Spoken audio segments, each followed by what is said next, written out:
All right, everybody.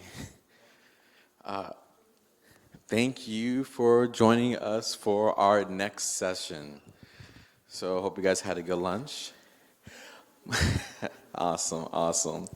So, this next session, another Microsoft representative will be coming to speaking with us about Minecraft and Minecraft education. We get the opportunity to really see this and experience what it is to use this platform and engage in this. So, without further ado, I would like to welcome coming in from Florida, Dr. Nadine Ebri. Awesome. Hi everyone. It's so nice to just join you all today. My name is Nadine Ebri, and I am the community manager for Minecraft Education. And today I'll just be sharing a little bit about how Minecraft can be used to teach students in an educational setting. So I'll start off by just going over an objective, discussing like what Minecraft education is, showing you like our lesson library, how to modify lessons, STEM in Minecraft, and how to connect with Minecraft educators. So if you can scan this QR code, this will lead you to various resources, whether you want to know more about Minecraft education, you want to delve a little bit deeper into anything I talked about today, or maybe you want to just learn how to download it or access different things. There's so many different resources in here for you to access. So I'll just pause for just a few seconds just to give you all time to scan the QR code, and then I'll come back to the slide at the very end just in case you didn't have a moment to get access to any of the resources. All right, so what is Minecraft education? So we consider ourselves to be a digital game-based learning tool. Compared to a gamification tool. So I know sometimes people are like, well, what's the difference? So gamification, think of games maybe like Kahoot, where a teacher may teach a lesson and students may go and play a game to showcase their learning where they're getting points and badges. That's not what we are. We consider ourselves a digital game based learning tool. So this term was actually introduced, digital game based learning, in 2003 by Mark Prensky, and he found that children accumulated over 10,000 hours of video games by the time they were 21 years old. So this contradicted this notion that kids get bored easily, they don't pay attention, they have short attention spans. He was like, no, kids play it. Kids pay attention when they're doing something that they absolutely enjoy and love doing, like games. If they're playing games, they could sit for 3, 4, 5 hours playing a game. However, we're not necessarily seeing this translated into education. So, how can we bring games, digital game based learning, into education? So, for a quick second, I want you all just to imagine your educational experiences growing up. What did your classroom look like? What did learning look like for you? And so I don't even have to call on any hands to know that it probably looks something like this. Your teacher probably gave you a worksheet, a workbook, a pencil, and then probably stood in front of the classroom and taught, and you're probably bored out of your wits, right? So now I want you to think of your favorite game growing up. You don't have to tell me your favorite game and give away your age. So just think about your favorite game growing up. And now, like when I grew up, like my favorite game, I absolutely love Super Smash Brothers. Now I want you to think about playing your favorite game in your classroom. Imagine how your educational experience would have been different if you would have played your favorite game to maybe learn math or science or social studies or whatever topic you may have struggled with or whatever classroom you may have been disengaged in. So that's what Minecraft education is. It's Minecraft is the most popular game on a PC around the entire world and the top grossing game of all time. And so, how could we take this game that students are already playing at home, that they're already engaging in, and bring it into the classroom to teach these complex concepts, whether it's teaching kids how to code, whether it's teaching students how to do math. Like, how can we use Minecraft education to teach these concepts? And so, what Minecraft education is a version of the popular game Minecraft. But in this version, it's tailored so that teachers can use it in classrooms. So we have like border blocks, allow and deny blocks. There's like a camera and portfolio, chalkboards, non-player characters that will give students directions. And so it's pretty much a replica of this game. However, it adds in a whole bunch of educational features. So now students can use it to learn in the classroom.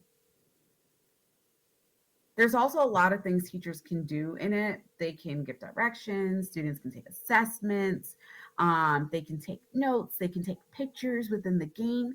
And also, there's resource links where teachers can link outside links into the game as well. So we'll take a few seconds just to explore the lesson library. So when you first enter into the Minecraft education game, and this is another point I didn't make earlier. So most teachers have access to this. If you have access um, to certain licensing in your district, which I know in your specific district, in your area, you all do, a lot of teachers have access to this already, and they don't know that this Minecraft education comes with everything else. When they have Word and PowerPoint, they have access to it as well. So the first thing I would say, if you don't know if you have access to it, ask like an administrator or somebody at your school, and they'll probably show you how you can get into it. But typically, you'll just go to the bottom search bar, type in Minecraft education, and different districts have different processes that you can get access to something that you've already purchased. And so, like when you first log into Minecraft education, you'll see subject kits. This has like all the different lessons that you can use: science, math, social studies, social emotional learning, computer science, everything.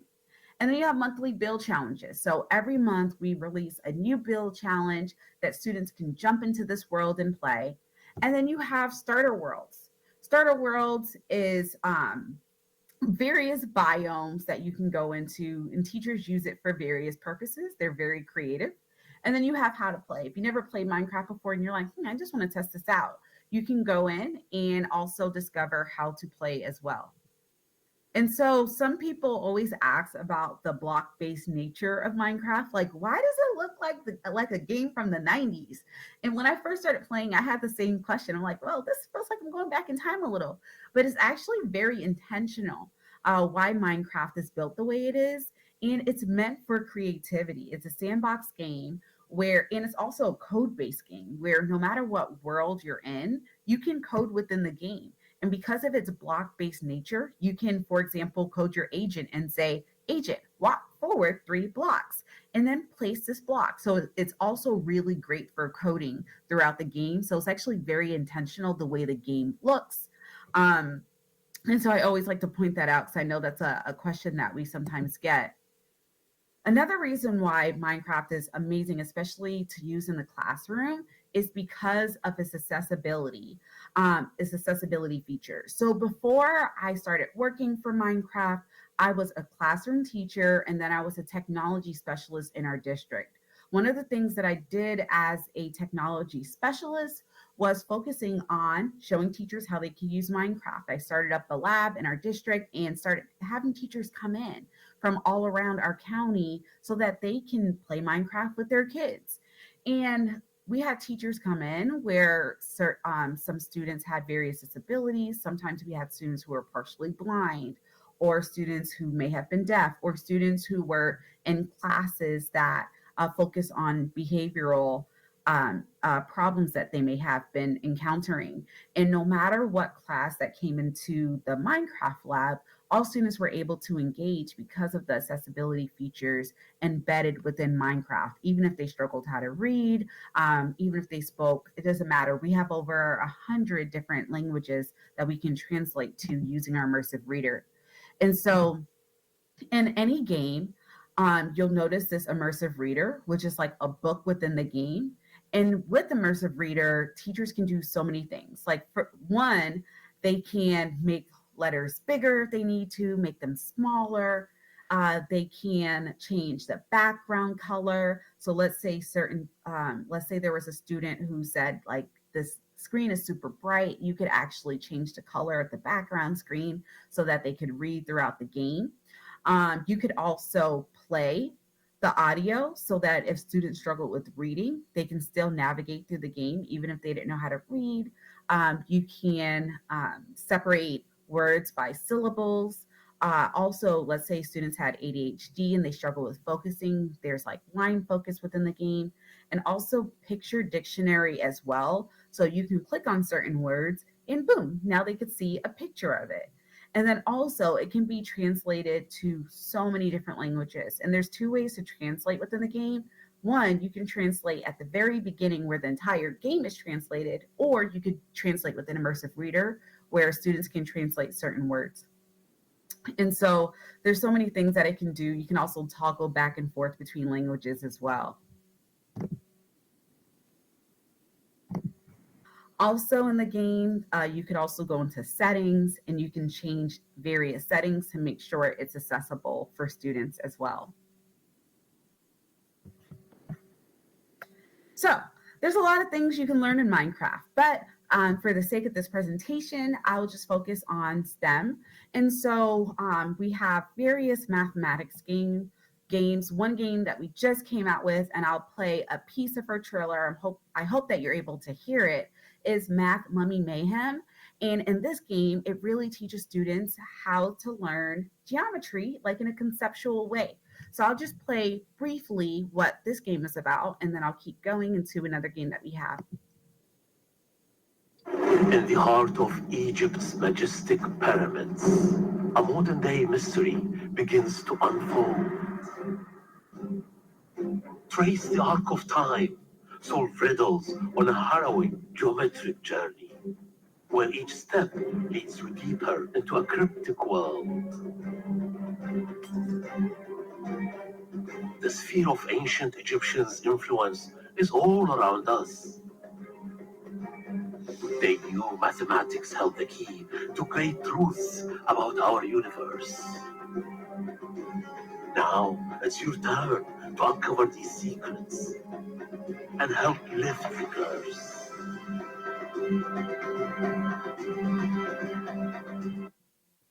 So how cool is that? Students being able to use Minecraft to learn geometry in the classroom and navigating.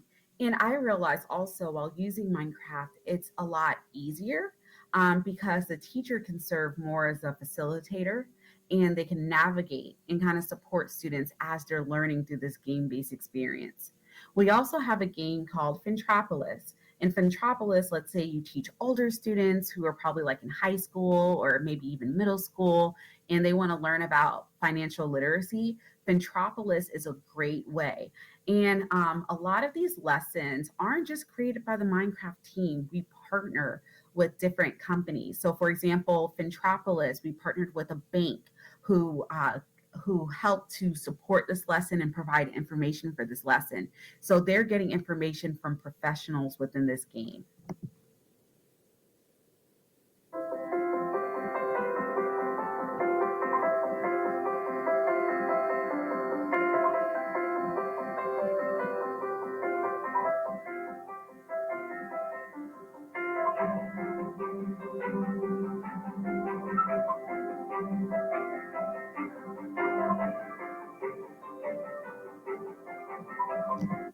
And so in this game, it's super cool because students navigate through this world as if they're adults and they can choose their profession, they get a job, they could purchase a house. So it's like navigating through life and learning in this immersive digital game based experience.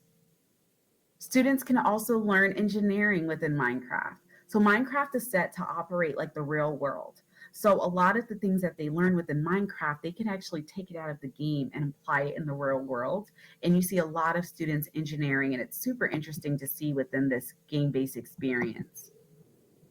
My favorite is technology, seeing students being able to especially get access to a lot of technology and also specifically focusing on computer science.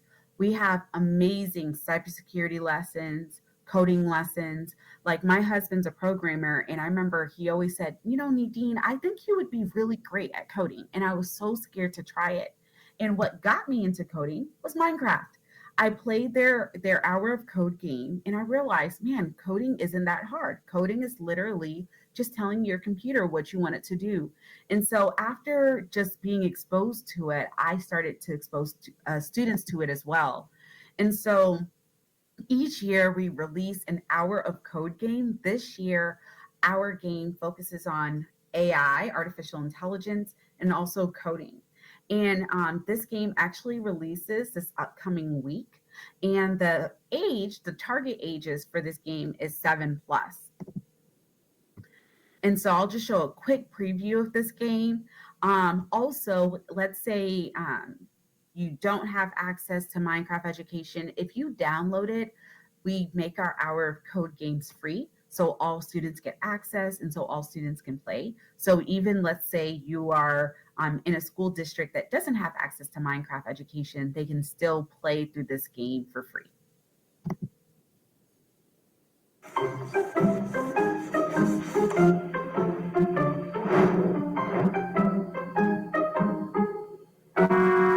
Everyone is talking about AI.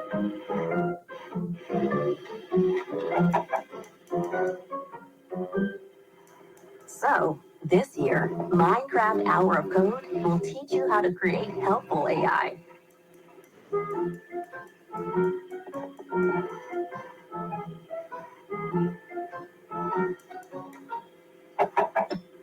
But getting your AI to work well requires thoughtful coding and being responsible. Minecraft Education invites you to apply this useful technology to a fun set of puzzles, solve problems using code, and see how AI can make our lives easier. And since AI is all about rules, help it follow directions, and play fair, you can code with our fun, simple blocks, or use Python like a pro, all with a trusty agent by your side. Download Minecraft Education and do an hour of code today.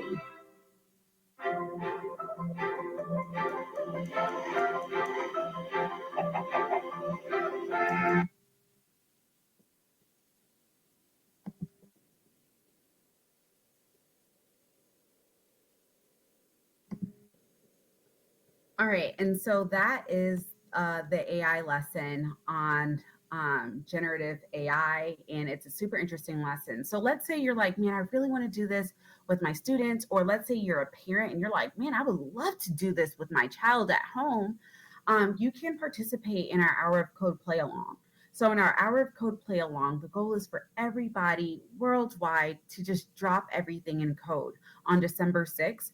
And that lands during Computer Science Week, where everybody is getting access to computer science. Everybody is learning about computer science. So even if they're not getting it all the other days, the hope is at least during Computer Science Week, students can at least get some type of access to whether it's coding or cybersecurity or anything computer science related, and bring an awareness to that.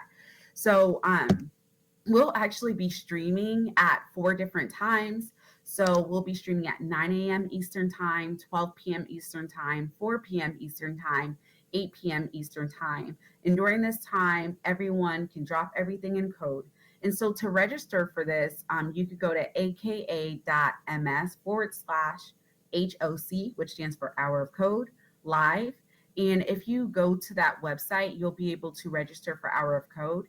And also that link, that QR code that I posted earlier, the link is on there as well. So if you're like, I would really love to participate in this, I would really love to, I don't necessarily feel comfortable as an educator or as a parent or whatever role you're in. If you don't feel comfortable kind of implementing it yourself, this will be the perfect event to join, because during this event, we lead students through the lesson where you can kind of just sit and just project it on a screen, and then the students will be able to follow along. We also offer cyber content. We have an entire curriculum just on cybersecurity, and it's super cool because it teaches really, really complex concepts and complex vocabulary that students may struggle to grasp in a really fun, engaging way. Where even when I played through the game, I started learning a lot. Our creators, they do a really good job just taking content and making it very digestible for students so that they can learn complex concepts in a very fun way using one of the most popular games of all time. So also, students can do science experiments in Minecraft. So, like if you go into our science library, you'll see chemistry lessons, biology, lessons dealing with space, so many different lessons that are super fun for kids to learn these science concepts and engage in a through a game-based experience. And so I'll just show you two examples. So one example is element scavenger hunt, where students can like navigate through the world with like a pickaxe, with a shovel, and with an axe and buckets and all these tools that they need. And they can use a material reducer to reduce all of these materials down to its simplest forms, to the elements that make up this material. And it took a while for me to be a believer. So I actually had to look up a few of these. And I realized, I mean, we all know what water is made up of. We know it's made up of hydrogen and oxygen, but I had to try a few things. So I ended up picking some grass to see, I wonder if this actually really does work. Does Minecraft actually replicate the real world? So I try to put grass inside the material reducer. And so it was made up of carbon, oxygen, um, nitrogen, and also phosphorus. And so I actually had to see for myself in Google, and I saw that, wow, this is what grass is made up of. So I just think it's super interesting how Minecraft works, and especially when it comes to science, it's super cool how it works like the real world. There's also games for littles as well. So let's say you have like a first grader or maybe a second grader who's learning about maybe the changing states of matter or any other concept. There's so many lessons in here. And so, like this particular lesson, students can go into the world, they can make yogurt, they can make butter, they can make ice cream. So they're learning how to make their favorite foods, but also at the same time learning about these states of matter in the process. And also there's like little quick checks throughout where it may ask the students, was this a chemical change? Was this a physical change?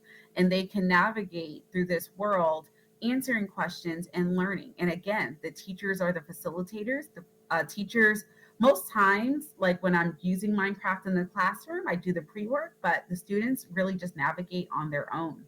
And they're able to do so much within the game. And then afterwards, during this lesson, the students can sit and eat everything that they made in the game, which, I don't know, gives students some type of satisfaction while eating in the game, even though they can't taste it in real life. So that's just a little glimpse of everything Minecraft education has to offer. So I know there's probably a few questions, but I will say, if you go to aka.ms/MCEDU, which stands for Minecraft Education Teachers Lounge, if you type that in to your browser, you'll be led straight to our Teachers Lounge. Another way to get into the Teachers Lounge is by going to Facebook.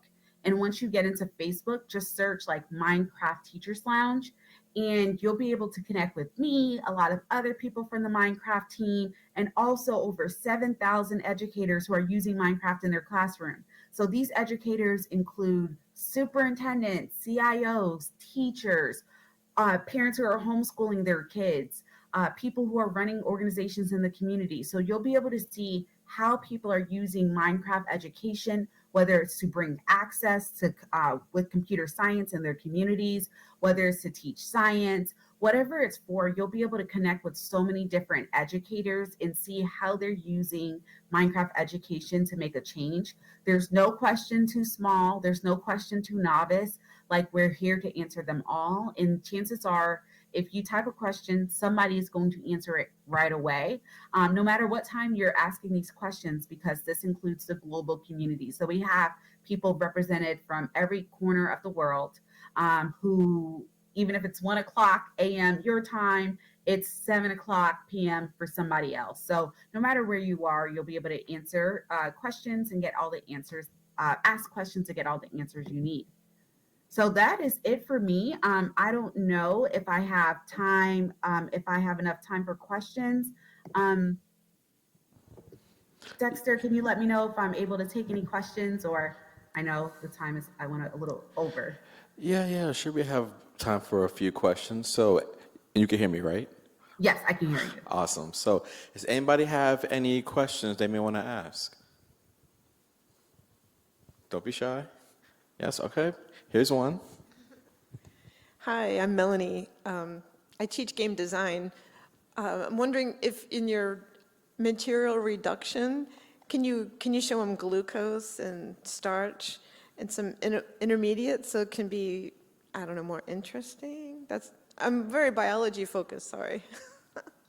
Yeah, absolutely. That is definitely Cool. something I could bring to the team. So we have it where it kind of breaks it down into like the different elements in that specific game.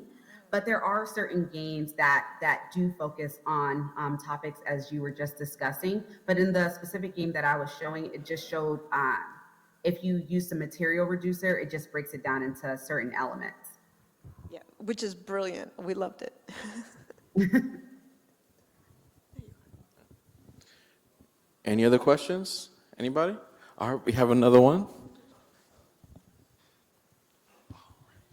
Thank you for your presentation. I'm a classroom teacher. I teach at a K-8 school, and I was wondering about what is the time element that you have set up for the various lessons that you have within it?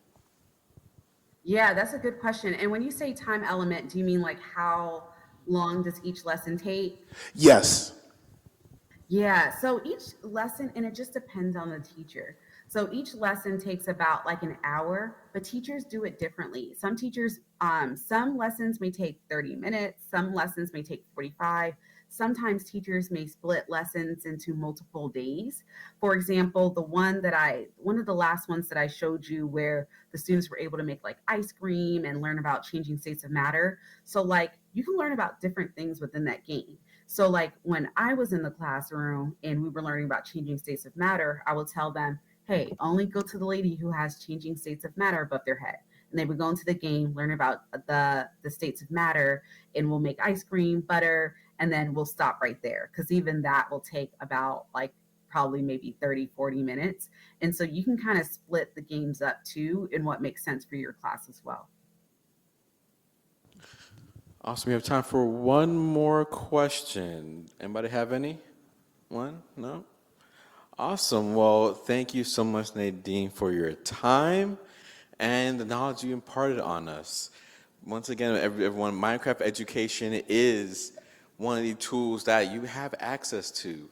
All schools, chances are, have access to this free resource. Let's not let it go to the wayside. Thank you so much for your time, Nadine. Greatly appreciate it. Thank you. Bye, everyone.